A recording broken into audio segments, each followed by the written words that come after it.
ஜனாதிபதி அனுரகுமார திசாநாயக்கவுக்கு எதிராக இரண்டாவது முறைப்பாட்டை இலங்கையின் தேசிய தேர்தல் ஆணையகம் பெற்றுள்ளது. தேர்தல் கண்காணிப்பு அமைப்பான தேர்தல் வன்முறை கண்காணிப்பு மையம் தனது முதல் முறைப்பாட்டை கடந்த வெள்ளிக்கிழமை சமர்ப்பித்திருந்தது.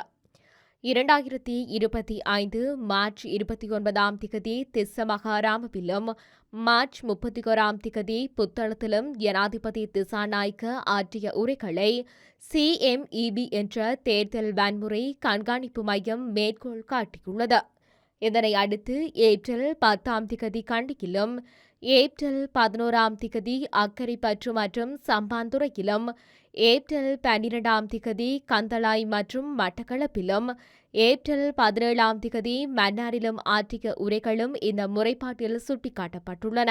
இந்த அனைத்து தேர்தல் பேரணிகளிலும் தேசிய மக்கள் சக்தியின் பிரதிநிதிகளின் கட்டுப்பாட்டில் உள்ளூர் சபைகள் இல்லாவிட்டால் அத்தகைய சபைகளின் நிதி கோரிக்கைகள் தாமதமாகும் அல்லது நிறைவேற்றப்படாமல் போகும் என்று ஜனாதிபதி திசாநாயக்க கூறியிருந்தார். இந்த உரைகள் அனைத்திலும் அரசாங்கம் மற்ற கட்சிகளின் பிரதிநிதிகளை நம்பாததால் நிதி உதவியை உறுதி செய்ய முடியாது என்றும் அவர் குறிப்பிட்டிருந்தார்.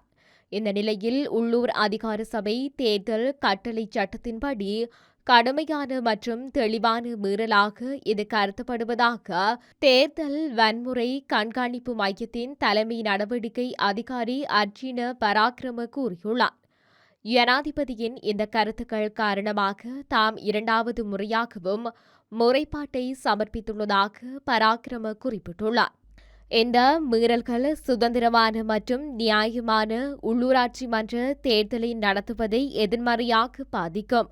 எனவே தேர்தல் பிரசார காலத்தில் இதுபோன்ற மீறல்கள் மீண்டும் நிகழாமல் தடுக்க தேர்தல் ஆணையகம் தலையிட்டு தகுந்த நடவடிக்கை எடுக்கப்படும் என்பதை உறுதி செய்யும் என்று தாம் நம்புவதாக அவர் கூறியுள்ளார்.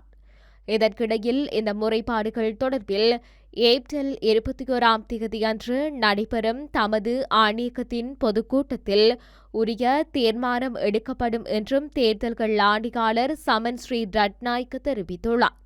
எனினும் வேட்புமனுக்கள் தொடர்பான சட்ட சிக்கல்கள் காரணமாக ஜனாதிபதிக்கு எதிரான இந்த முறைப்பாடுகளை ஜனாதிபதிக்கு செயலகத்துக்கு அனுப்புவதிலும் குறிப்பிட்ட முறைப்பாடுகளை ஏற்றுக்கொள்வதிலும் தாமதம் ஏற்பட்டிருக்கலாம் என்றும் அவர் குறிப்பிட்டுள்ளார்.